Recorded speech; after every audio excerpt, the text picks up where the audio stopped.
Lapha ngiyakuphazamisa hey bombe jathi khona into eyikhuluma eyiselasiyanye iyangishaka le uthi uyobuka emuva ubuka isithanda sakhe emuva bese uyijayisa phambili niyothandana ngendlela ebenithanda ngayo kudala uthini mawuthi nalaba ngiyabazi ngaphambi kokuthi ngibhale lenkondlo lena ngangibuka ukuthi sinokuthi masibuka ama newspaper sifunda indaba sibona izinto sizwe kuthiwa umntwana othile ubulewe uhlinziwe mhlawumbe wabulawa ucabange kude ukuthi mhlawumbe leyo nto enzeke kude only to find out ukuthi into enzeke kamakhelwane into enzeke eduze laba abantu esihlangana nabo abantu esibahlangana nabo almost every day lezi igameko zenzeka phambi kwalabo abantu engikhule nabo nalabantu engihlangana nabo abantu bangakithi engibaziyo ukuthi bengayitshela ukuthi ngibazela ububi obunje. Zonlandela imihla ngemihla kofanele ligcineni ihayile ziyobukeleka phansi kuyothatha isikhathi ukuba ihlonipheke nokubeka kuhle etafuleni ngazo kuyothatha iminyaka kodwa nifanele ukudika ibala kofanele ligcineni ihayile kuyofanele nisuthise imphefumulo noma sebekuphikisa uzobatshela ukuthi izinkondlo ziyaphilisa.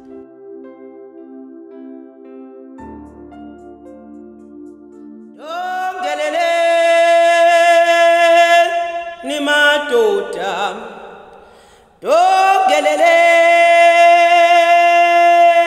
nibo dithi dongelele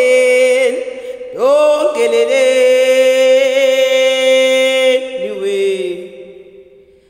nalapha ke ingakithi nalaba ngiyabazi nalapha ke ingakithi nalaba ngiyabazi ukukulandisa umlando wakhona bekuzoba umshonisalanga kepha nalapha ke ingakithi nalaba ngiyabazi abanye ngizalwe nabo esiswini ngimame kanti abanye ngihlangane nabo ngokukhula kwendlela kanti abanye ngihlangane nabo ngohambo lwendlela okubalekile ngalaba engizalwe nabo esiswini ngimame ukuthi sithema sikhula sakhula sahlukela ukuhluka kwabanye kepha ekugcineni sigcine sesifana ngoba sonke sihluke ngenhloso efanayo inhloso yokuhluka safisa ukuthi ongenaniki indlela singayibuza kwabaphambili nabo bashone nelanga la izolo sathi masibuza ukuthi kwenzakalani kwathi kwasingathuki bathatho labo uhambo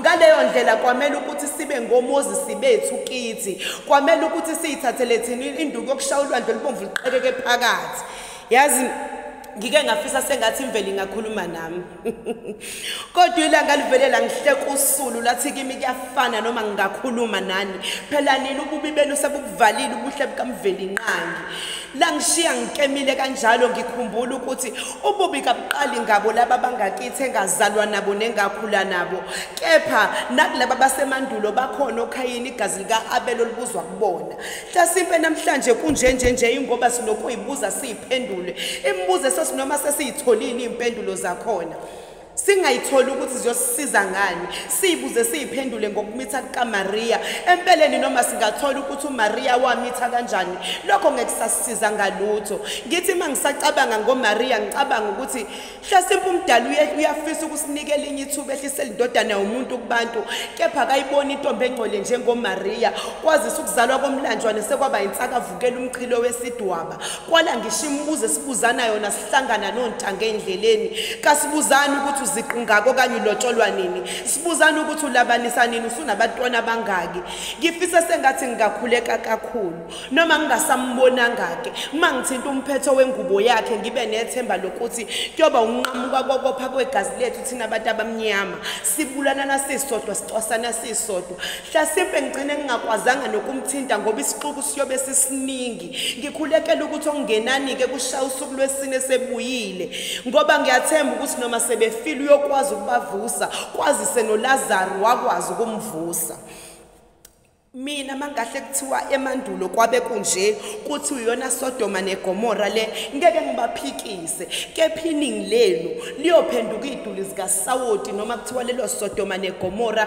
seliyavutha umdali uba nesihe sokwehlisela umprofeti okanye umprofeti kasithizeni ngoba iningi lenu libuke emuva ngethemba lokuthi bona nezithandwa zabo zayizolo basangaba nalo liyathando lwamajuba balibala ukuthi uthi kufaza msela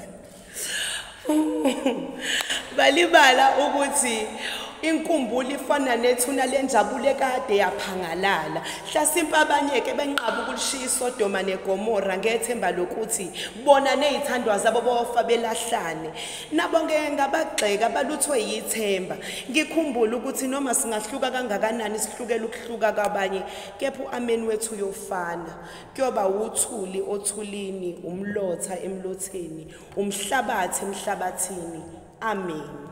Amen. Amen. Amen. Yabonakala ukube sise playhouse le theater lethu. Ngabe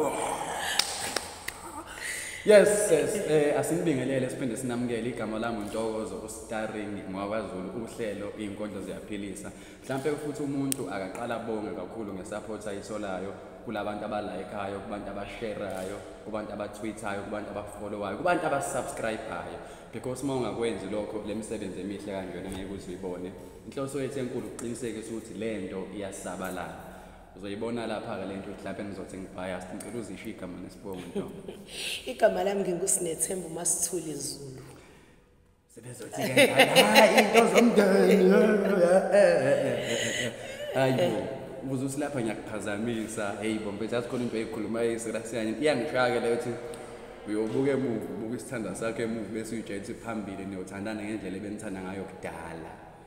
Uthini uma uthi ena nalaba ngiyabazi ngaphambi kokuthi ngibhale lenkondlo lena ngangibuka ukuthi sinokuthi masibuka ama newspaper sifunde indaba sibona izinto sizwe kuthiwa umntwana othile ubulewe ukuhlinziwe mhlawumbe wabulawa ucabange kude ukuthi mhlawumbe leyo nto enzeke kude only to find out ukuthi into enzeke kamakhelwane into enzeke eduze laba bantu esihlangana nabo abantu esibahlangana nabo almost every day lezi igameko zenzeka phambi kwalabo abantu engikhule nabo nalabantu engihlangana nabo abantu bangakithi engibaziyo ukuthi bengayitshela ukuthi ngibazela ububi obunje mawusathi abantu bangakini kuphi ekhaya ukuzalwa ngazalelwa kaNongoma endaweni yaseMvulazi mawuthi ukuzala ngazalelwa unento ethi kumina ngase ngiyasuka ngase phela ngabungeza la khona lana kwelika banana eMlazi kwaQ naphinde futhi ngasuka khona manje kodwa ngisemlazi kwaCC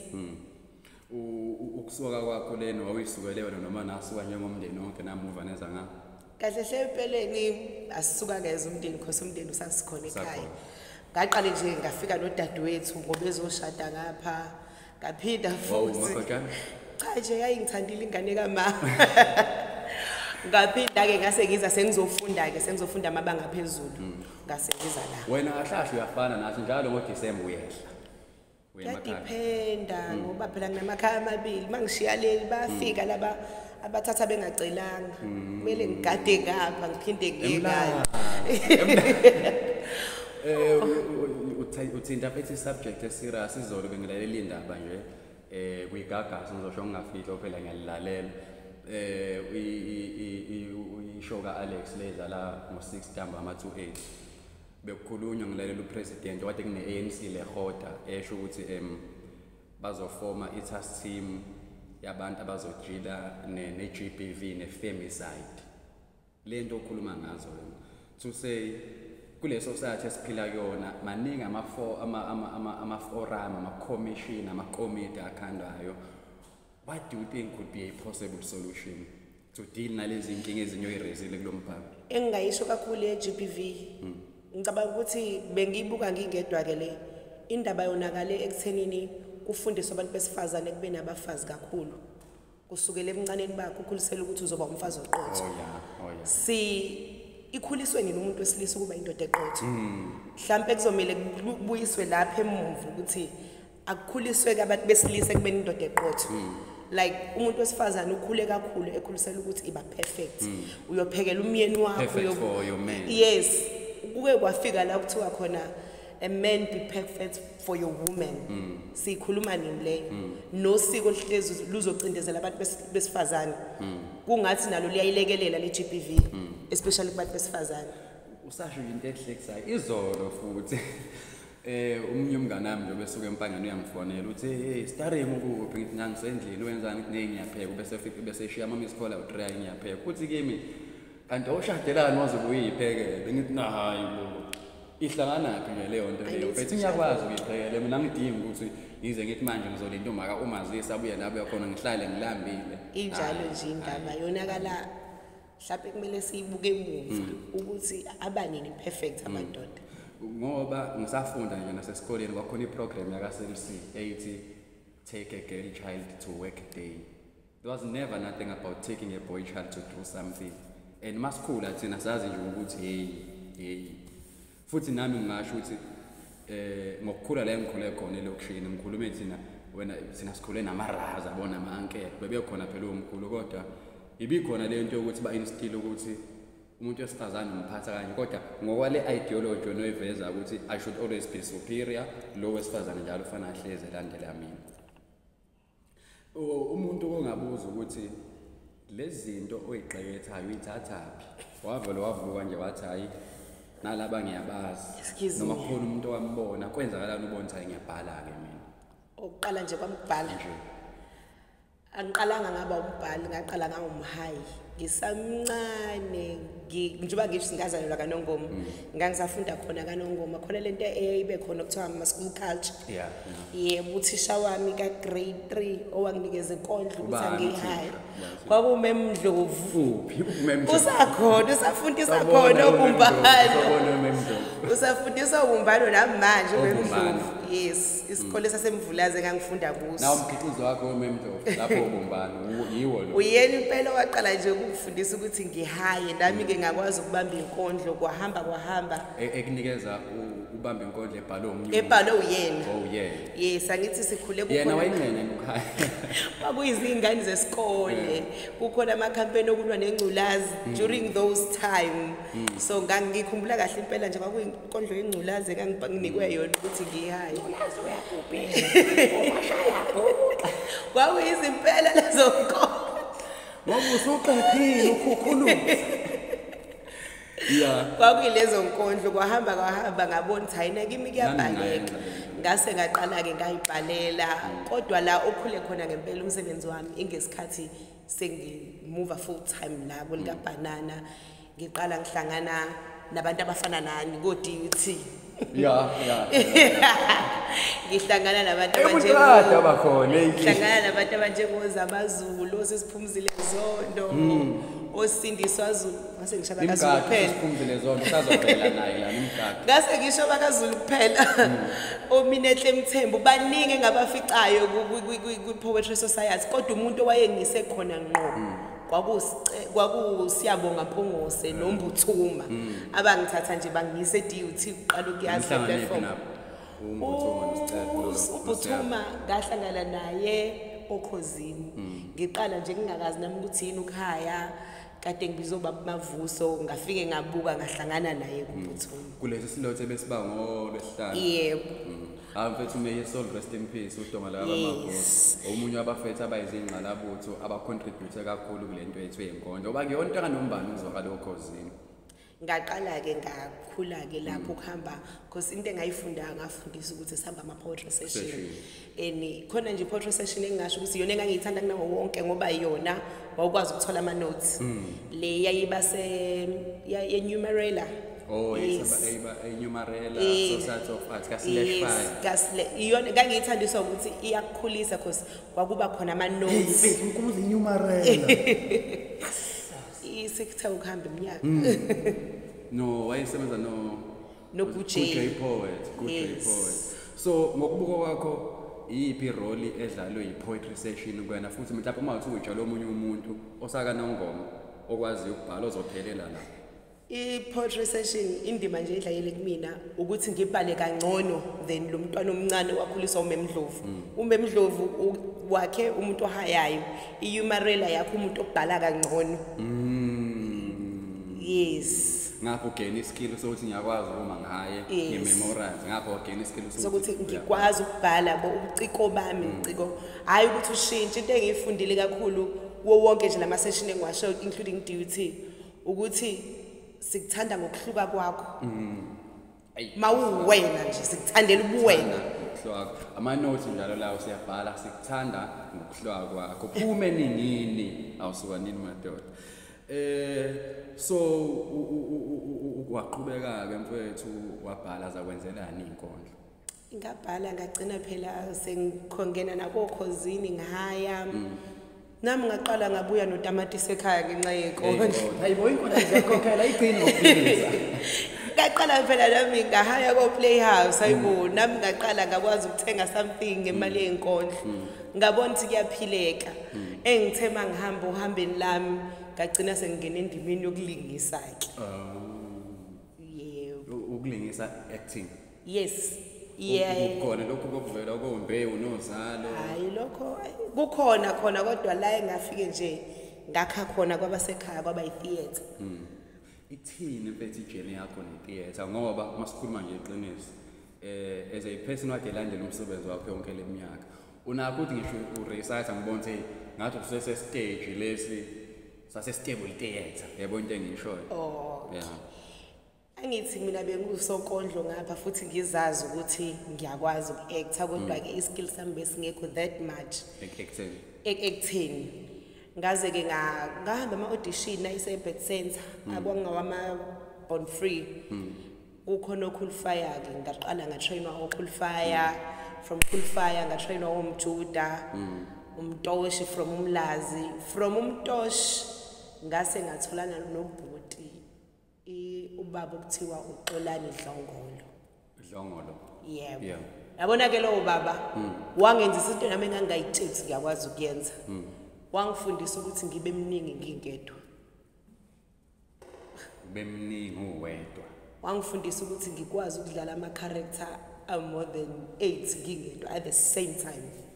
Oh hayi lento uthi wena mark actor kuyazi ukuthi makufuneka nje isigebengu kuzobiza nami mfethu. Hayi. La baba wangifundisa nje ukuthi lama character ngikwazi ukwadlala wonke. Khona phela abantu esibazo ke labe sibabuka ku TV. Kuyaziwa nje makufuneka isigebengu ukuthi hayi sesilindele ubuso obubi ukuthi ziyaziwe igebengu. Wangifundisa ukuthi ayikho i-character ehlula umuntu. Uma ukuthi nje uyawazi ama skills onikwa yona. So ngalento esho uqonda ukuthi ungakwazi ukwenza iplay wedwa. Ngiyayenza iplay ngedwa. Amanager. Yeah. Ngiyayidlala iplay ngedwa. Ohambeni lwami noXolani Dlongolo sithema sihamba sayithola sise Cape Town sinenayo imali yokubuya ningabe usafika kanjani. Nanifike kanjani lo Cape Town le? Sagibela nima ngemali yokubuya saye Cape Town. Niyokwenzani khona? Siyocompete siya ku competition. Safika kwi competition imina nayo director wami imini talent lakhe. I competition eyani? Eyama theater festival. Phambili sinayo indawo yokulala sinakho ukudla kodwa sinayo imali yokubuya size ekhaya. Ngithemba ukuthi nizobuya ngale mali enizoyiwina. Shuthi nje akwengithi sibindi yabulela sibindi yaphilisa. Ngoba safike khona eCape Town ngangena stage even manje ngicabanga ukuthi ngangikhaliswa yisini ngase ngikhaliswa ukuthi ngizoba yiphara mangihluleka. Phela ukuhlulwa kwami kuzogoduka ngani? La ngizawazi ubuyele emuva la. So sawina ke laphi la sabuya khona nama award awu3 including i-best actress. So wena uyi-best actress. Ngisekukaningi sikomela ngalowo ngenxa yakhe. Ibhizi iroom divide yakini igcolide ifike thina ngihlala yonke indawo manje akhona le akanongoma naseThekwini. So ngase ke sabuya ke Cape Town. Ukubuya kwethe Cape Town. Nibuya kanjani senithathe imali? Sesiwinile. Sinama award. Futhi sibuya sesibakhulu manje sesiyafly. Ukuthi siwini. Yeah, sesahla eKing Shaka manje. Yabona kushuthi indlela oya ngayo ukuthi kunokwenzeka ukuthi ngeke ifane nendlela ozobuya ngayo. Then ukubuya kwami lapho nesabuya ngakwazi ukustage nase playhouse because ngangike ngaperform ePlayhouse but kwakuyi poetry. Sengiyo stage ke theater. After that ngathola umsebenzi ke full time ePlayhouse. Kodwa not as an actor, ngayithola as a narrator. Kwi KZN Philharmonic Orchestra. Ngangiyitho narrator yabo. Mfethu nje uchazele mina nje bese ngoba ngazi. Makune orchestra wena uyi narrator usuke wenzani? Lezi zinto abayidlala ngeorchestra wena uyabaxoxela abantwana. Uthi ke awungenzele example. Mina phela ngingaba i-orchestra ngingedwa.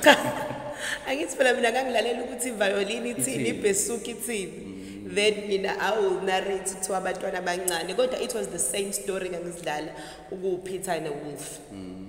So lama instrument lawa kahlahla xoxa indaba. Yes. Wena bese uyinarrate kulabantu. So lempiliji ithi kanye.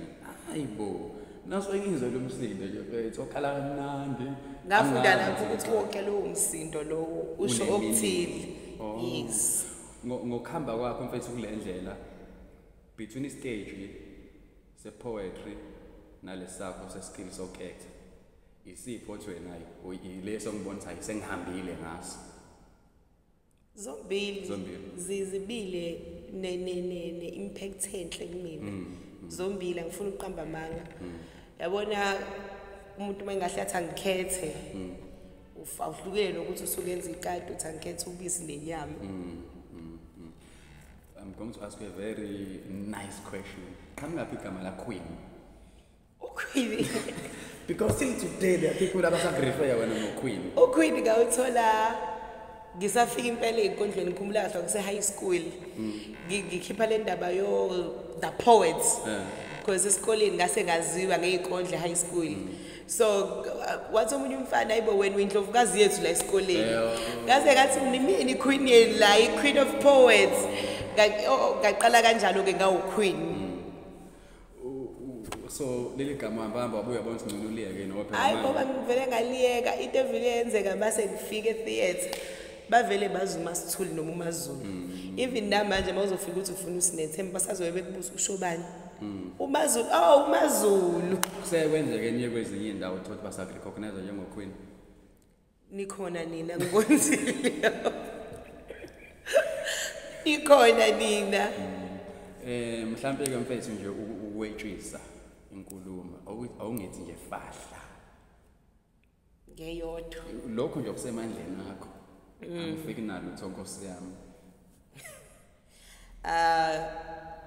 Izinyembezi zentombi endala. Lezi zinyembezi zentombi endala ehlangane nami kwelamaphupho. Ukukhuluma iqiniso lowesifazana ngaze ngambona ngisho emadala ejudini. Ingebhe bisho ukubhodloza isifuba kumina. Ube sekubona ukuthiwa kwami umuntu omdala wasengiyala usingehlisa umoya. Nebala ngihlisile. Waseyaqala engilandisa ngempilo yasemandulo, engilandisa ngobuthi kubantu basemandulo. Wageqa amagula waqagula sengilandisa ngenhlonipho etholakala kubantu basemandulo. Ngayithola sengithi cha ngiyafisa ukubuyela emandulo. Intombi endala ingenze ngaqonda ukuthi kungani abantu besise babebeka phambili inzala abantu. Ingoba beqonda ukuthi yize bezinhloko zamakhaya kepha owesifazane yafana nomqala ngaleyo ndlela inhloko ayisoze yanyakaza umqalo ngekho. Intombi endala ibisithisha indawo esikuyona ngayibona iphenduka iba amaqhuqwana engibone kuphuma kuwe intombi nensizwa. Intombi nensizwa ivunulile. Ngaye ngaqonda ukuthi kungani intombi zasemandulo zayingadlwengula. Ingoba imizimba yazo yayihlezi ehlelo obala sina banamhlanje sesayifihla la ivela khona wesisabe nenkani ukuthi sengacelanga kowesifazane.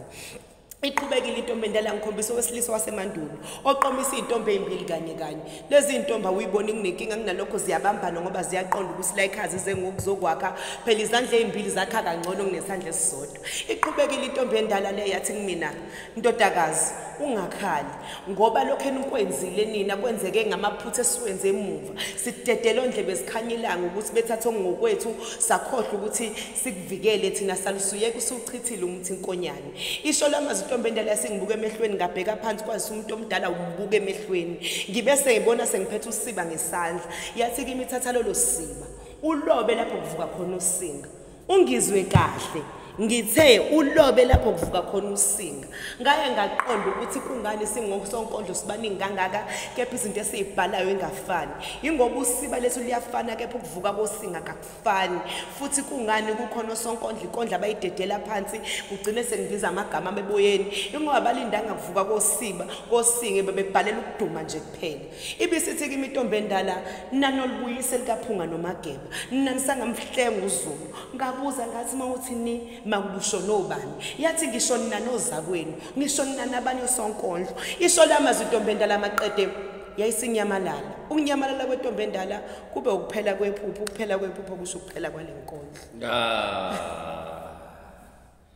Uyaxeketha uyaxeketha.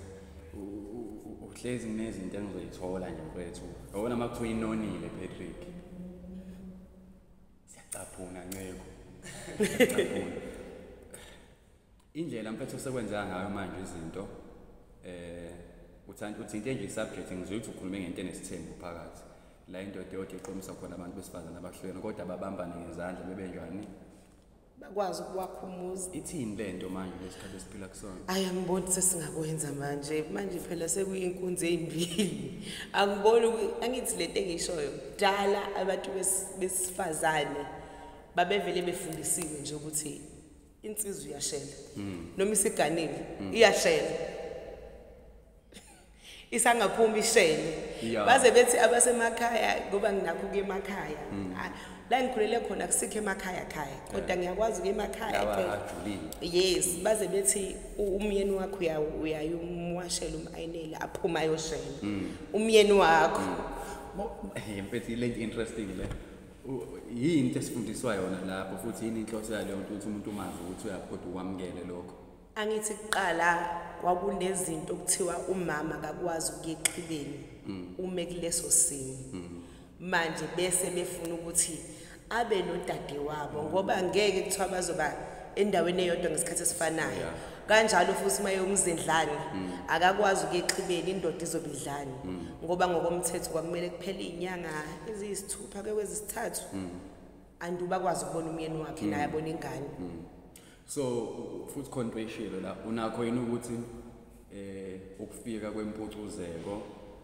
nalabantu ababalulile ukuthi bafika kube nomthelela endleleni esiphila ngayo ubile khona mkhulu kade nje ngisembhalweni yami emisha engenzayo ngase ngabuka ukuthi ave benisaba oba bona laba esikhuluma ngabo besaba thini banisaba kabi ayikho into abayisaba njengokuthi nithola iqiniso ayikho into because bayazi ukuthi ukuthola kweni iqiniso mancane amathuba ukuthi niqhubeke nicontroleke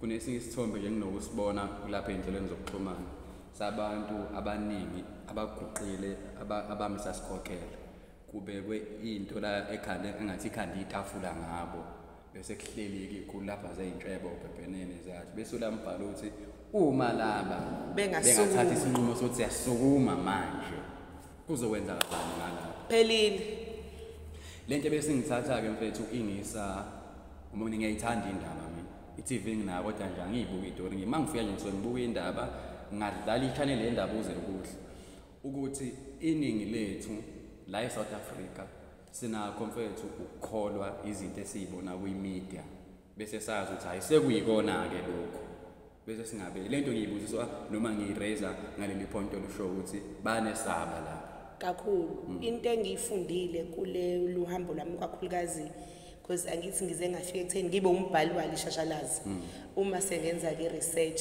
ukuthola ukuthi ziningi izindlovukazi ezikhona behind umuntu omnyama esifihleliwe ngazo esingesitshelwe ngazo ukuthi emakhosini abantu nje abamnyama ngikhuluma ngeblack ngikhuluma ngeAfrica yonke maningi uma senitholile izinto ababecapable ngazo uyathuka kuningi okunye ngeke ngikwazi ukusho lakho sikuze kuthiwa hayi zoku-attackwa udayisela manje futhi uma ucabanga yiphi into engenziwa njengomuntu wena obona ukuthi ukwazi uku-identify nokufika kuleyo source information yini into engenziwa ukuthi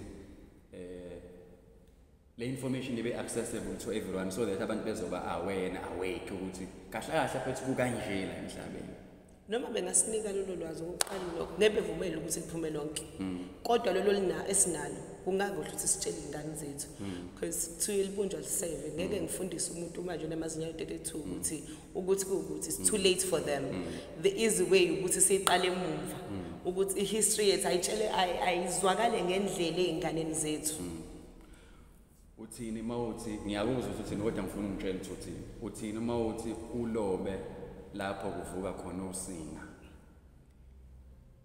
ngikholelwe ekuthenini uma ubhala ngoba kukhona umuzo nawo kodwa mawuzobhala ungekho lowo muzi izozwakala lenkondlo ingakho mina nginomkhubo ukuthi even umuntu ehayi inkondlo ngiyipaint into ayishoyo I paint that picture so kanjalo naye mayibhala kangifaka hambe nami washo into ade ngicabanga namhlanje ngazi ngizoyeni kodwa ngicabanga nje lento ukuthi khona abantu ababhala bethi abafazi ngezandla bese abafa abazi Hayibo na ama punchline. Is it about confusing people or is it about wanting to rhyme and sound smart? Ithi rhyme kodwa ayibe ngeke ngithi ayizwakala ukuthi ithini.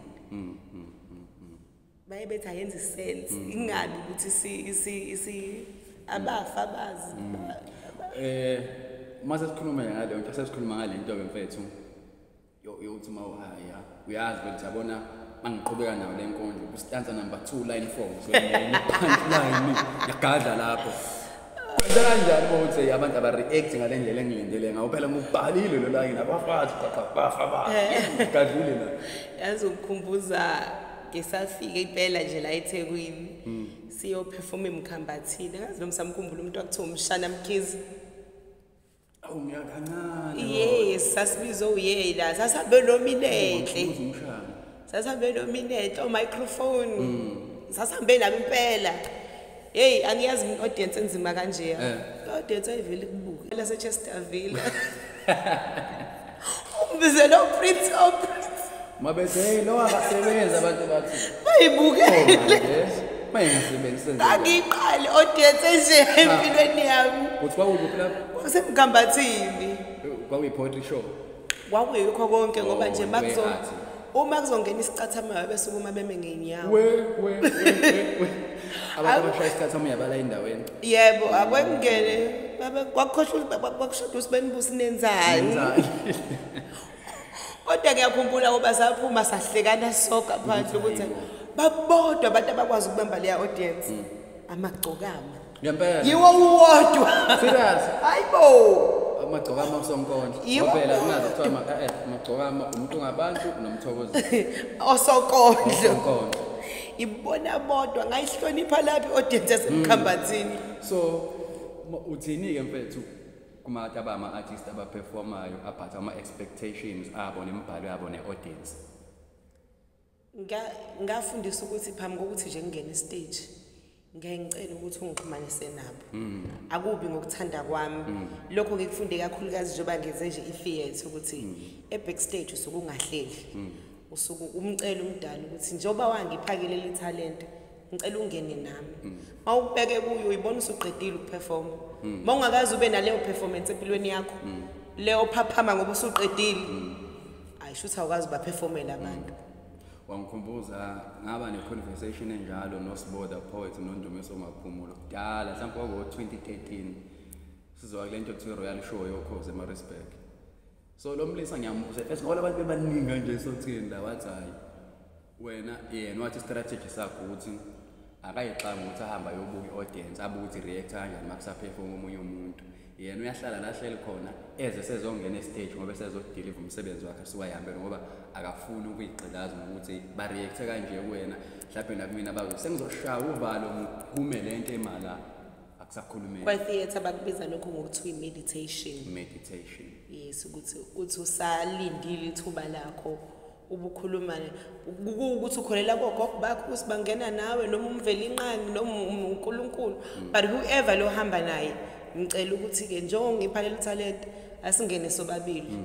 Yabo kune performance yami kakhulu ubuciko nje ngiyakhulekelwa. Kune performance engaye ngaba nayo eJamestown Theatre 2019. Isegoli ke lapha. Yebo. Jamestown. Yes. Wakudla Cape Town goal. Osahamba ngayo imali ebhalwe wawinile. Ngangiyofuna enye manje lapha. Ngangiyokuya i-competition. Kule competition ngayigcina ngimile ngizoyivula ishow. Ukuphaphama kwami ngaphaphama i-theatre bonke besukume ngenyawo. Sengibaleka ngebackstage. Sengiqedile. Wow. Based on the work you had. Yes. Angikhumbuli ngempela ukuthi kwenzakalani phakathi nendawo kuze kube namhlanje. Ngayibona ngoba ishow isiphelile sengibhawa. Futhi wena unayo lento kuJesu uyakwazi ukuthi ubuyovula. Uyawazi ukufuna njengoba ngisho ukuthi siyayisicela ukuthi bengene nathi hamba nathi ngangicele kanjalo nangaleso sikhathi nalapho futhi ngabuya ne-best production. Yes, i-best production lokho kuthiwa unamba lawo unombolo 1. Yebo. Emfethu uzikhona yini izinto noma ama-platforms wena osuwa created for other artists ngoba kusuke esiqaleni sikhuluma yazwathi ukudlile? Yes, last year ngiqale i-show ethi i-festival Azingamahele Arts Festival. Azingamahele Arts Festival. Khona umuntu wangibuza, khona manje ngibuza ku-WhatsApp, khona wangibuza ukuthi futhi yazi bani oyingibuza? Umthokozo wamagcokama. Ukuthi kuqonda ukuthini ukuthi azingamahele? Ilula nje lento asingabe silokhu sichaza asicabene. Ayicabene.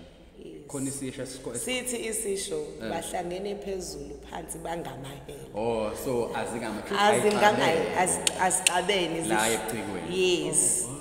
Ingakho kuleyo platform ngangihlanganise umusic, theater, dance, poetry because ngizama ukuveza ukuthi azingamahele azicabene. Wow. Ithi indaba yakho Ntokozo ngoba ngifuna abantu batshele iqiniso ukuthi laba abalalela izitori yabona mase kuthiwa uPatrick ngizombulala. So usukwenzani lapho uhlangana kanjani neradio Ntokozo nezitori?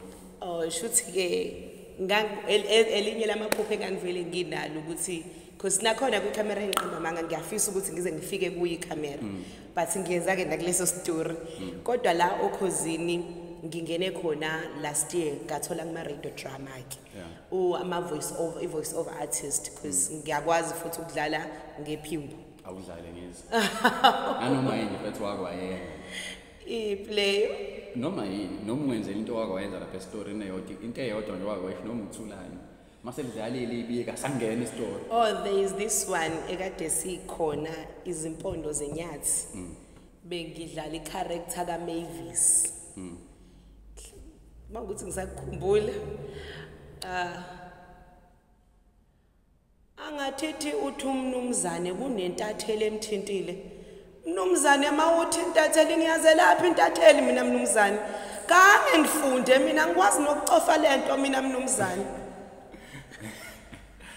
Mawuthangathethi wamdubuza uMampondo shila yena phela ukhuluma njani thangathethi ayithi sibuyela kulento yokwenza i-research because ngifika kulesa story ngafika sesiphathi nendawo ngizodlalisa uMavis ngiyabuza akuphi lama plaza okukhulunywa ngawo kuthi awasophongolo ophongolo ke ngeke uthi bathi oh so i-research futhi ibalekile kakhulu ukwazi ukuthi i-character ikhulele kephi iyasiza kakhulu leyo nto leyo kwakungesile uphongolo kwakuyi-fryhead kodwa i-fryhead uphongolo uZulu wonke lowo uthi akusiuthi so ijourney yakho ke ne-radio ke ngisasanda kuqala ngifuna uqamba manga ngiqale last year ngoJune ngadlala esistory nokuthiwa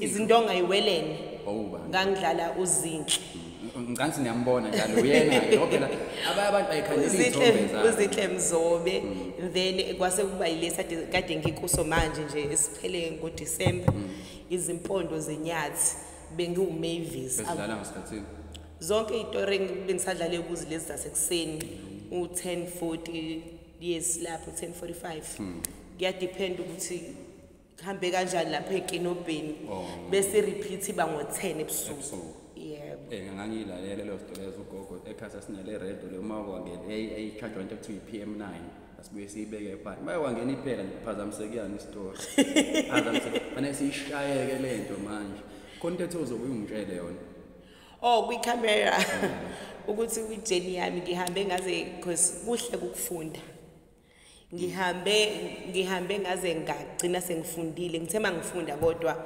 ngangayifundela i-camera ukuba phambi kwayo ngafundela ukuba behind yona yes so enye journey leyo engisasanda kuyiqala ngigraduate ngoNovember last year wow so yes iyona enye ijourney yami engihamba nayo manje engifisa ukuthi nami ngigcine sengikwazi ukuthi ngikhipha wami amafilimu into engiyithanda kakhulu because uzokhipha umlazi gangster umlungu obengifundisa uMichael James wangifundisa ukuthi kungabi khona department okuthiwa uyasihlula indlela ayisifundisa ngayo kodwa engayithanda kakhulu it was casting directing nekuba as department I think ngayithanda ngoba idinga i-creativeness ukuthi uma uyikhandida from the start iyona impela engayithanda nje kakhulu engibona namanje ke ngiyayi-apply ngifaka ukuthi noma ngine-intern nje for ukuthi ikhule neprofile yami ya behind the scene. Khona abantu engibaziyo mfethu abantswempu abashaya lezi shantisi lezo woza Patrick abantu bakubona abantu engibavumile kule nto zokushutha yabona nje vela la abantu bakubona abantu engibaziyo laba abafundela le nto uyena behind the scenes wethu ke lo nami behind the scenes bikelela abantu phela ngiyabingelela wonke umuntu osibukele njengamanje such an amazing platform. Do like and subscribe. Nami senzela amanzi. Ngazecishe. So ngiyajabula mfethu ukuzwa lokho nanokuthi umuntu versatile iart yakho uyafuna ukuthi ube good kuyona nqa zonke akukho ukubona ukubeka phambili kunokunye mhlawumbe sesivala iyiphi into ongathi ufisa abantu ukuthi bayazi ngayo bakukhumbule ngayo nanoma inini ayikho into engifisa ukuthi bengikhumbule ngayo njengembhalo yami ngiyayigithi ngangizona kakhulu ke nobaba wami so ngangithi mangikhuluma naye ngithi yabona baba wami uma ukuthi kuyenzeka uhamba igama lakho selikhohlakele ngami ngeke likhohlakala igama lakho liyohlezi likhona emlandweni weAfrika namanje even ubaba engasekho ngihlezi ngisho ukuthi I wanna honor that baba wami ukuthi nje imbhalo yami yaziwe because in a long run ngiyafisa ukuthi ngishicilele ibhuku lami incwadi zami ezibhalwe yimina zeyinkondlo kanjalo nakuyi-theatre kwi-theatre nakhona ngifisa ukuyibona sengidirect ukuthi kwaziwe nje silama plays awamaZulu khona Patrick konke nakwikamera kodwa ngithanda as department kodwa ngala i-theatre because ngiyayibhala nezinye izitori yes no ngiyajabula ngiyathobeka kakhulu mfethu kwaZulu ke kuthiwa siyathokoza ukuyinikeza ngiphethe isikhathi sakho uvume uma sekubiza sithi uzohlala nathi futhi nginakho ukuthi angigcini ukuthi ube la ngoba ngiyazi ukuthi ngoba uchaza usahamba kuningi osazokwenza endleleni phinde ubuye futhi uzositshela ukuthi usukuphi unganqeni futhi nokufukula abanye endleleni yabo njengoba nje nathi senza kunina njengoba nenza kunina kuthina nibaningi nathi ubona mawusuphumile usuhlangana nabantu ethi umuntu azi maZulu hlezi ngibukela kuwe maZulu ubona ukuthi awuyazi bengitshethi ngijikela iduze ubona yona indlela isise ukuhambeka hambeke no sabonga kakhulu abantu bakuthola kuphi ama social media handles okay ku WhatsApp uyama WhatsApp kuphela lena ngitholakala ku 061 ngikhumbuza ukhoze imadoda imbo mase zithi ayifuna ukuyishela nama ayileke wa WhatsApp kuphela 061 ku Facebook nguSnethemba Zulu ku Instagram nguMasithuli Zulu ku TikTok nguMasithuli Zulu sabonga kakhulu Izinkondlo Ziyaphilisa on all social media platforms. Please do like, share, and most importantly, please subscribe. Sayibonga kakhulu support yenu. Ningadinwa yithina nathi vela sidinwa yinina noma sebekuphikisa uzobatshela Izinkondlo Ziyaphilisa. Thank you.